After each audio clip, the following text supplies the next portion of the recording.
नमस्कार दोस्तों, आप सभी का बहुत बहुत स्वागत है। और आज की इस वीडियो में मैं आपको कुछ महत्वपूर्ण जानकारी देना चाहूँगा, जिससे कहीं ना कहीं आपको सही जानकारी लग सकेगी और आपके मन में अगर कोई भ्रम है तो वो आपको दूर हो जाएगा।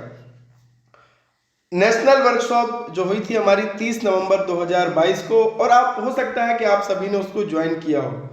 और ये वर्कशॉप थी आधार सर्विस थ्रू सीएससी, जिसमें बहुत कुछ बताया गया सीएससी की टीम की तरफ से, यूआईडीएआई की टीम की तरफ से, और यूआईडीएआई के सीईओ साहब, हमारे सीएससी एसपीबी के एमडी संजय राकेश साहब जी और तमाम अधिकारीगण मौजूद थे दोनों विभागों के।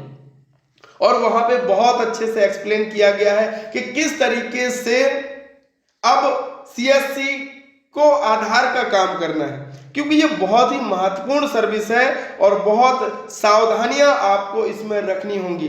साथ ही जिन भाई बहनों को सेंटर नहीं मिला है या जिन्हें मिला था या उनका काम बंद हुआ है, तो क्या गलतियां उनने करी हैं, वो सारी चीजें वहां पे डिस्कस करी हैं। और क्या गलतियां आपको नहीं करनी है, किन चीजों का ध्यान रखना है, ये सारी चीजें उसमें बताई गई थी।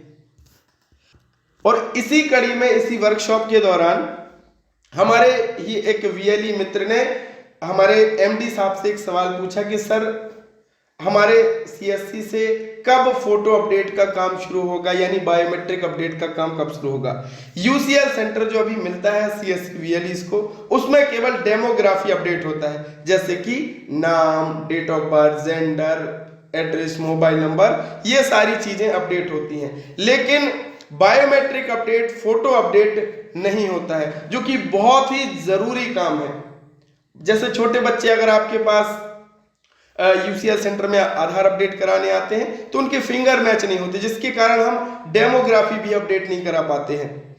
बहुत सारे भाई बहन ऐसे आते हैं जिनका बहुत छोटे का आधार कार्ड बना है और अब उन्होंने अपने आधार कार्ड में फोटो अपडेट करानी है, तो उस स्थिति में बायोमेट्रिक अपडेट होता है सारा, और फोटो भी तभी चेंज होता है। तो इसको लेकर के उन्होंने कहा कि अभी बात यूआईडीएआई से चल रही है, किस तरीके से ये काम भी सीएससी को मिलना चाहिए। अभी जो सीएससी के डिस्ट्रिक्ट कार्यालय में जो मशीन चलती हैं, ईसीएमपी मशीन, उनमें बराबर से सारे काम होते हैं। नया आधार कार्ड भी बनता है, बायोमेट्रिक अपडेट भी हो जाता है, डेमोग्राफिक अपडेट भी हो जाता है, यानी सारे काम होते हैं। लेकिन जो यूसीएल सेंटर है उसमें केवल डेमोग्राफिक अपडेट होता है और सिंगल फिंगरप्रिंट डिवाइस की आवश्यकता होती है, जिससे हितग्राही का बायोमेट्रिक लगाया जाता है और लगाने के बाद उसके डेमोग्राफिक डिटेल्स में हम परिवर्तन कर सकते हैं।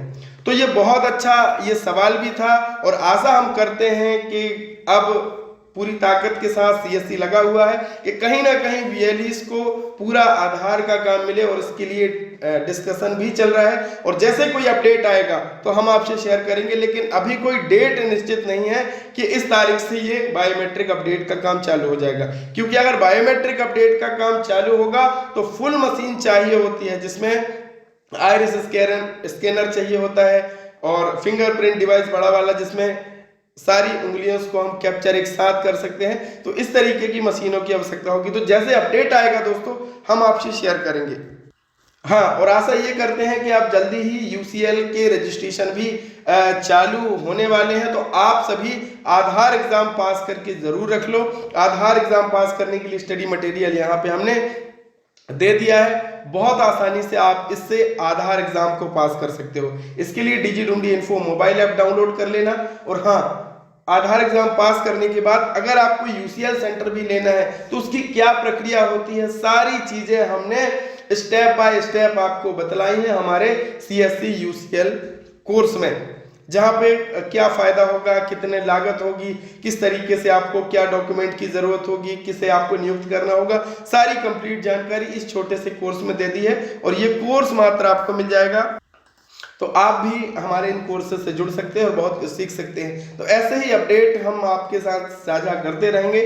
आप हमारे चैनल को सब्सक्राइब करके रख लीजिए ताकि आपको सही और सटीक जानकारी मिल सके। तो बहुत बहुत धन्यवाद दोस्तों, थैंक यू सो मच।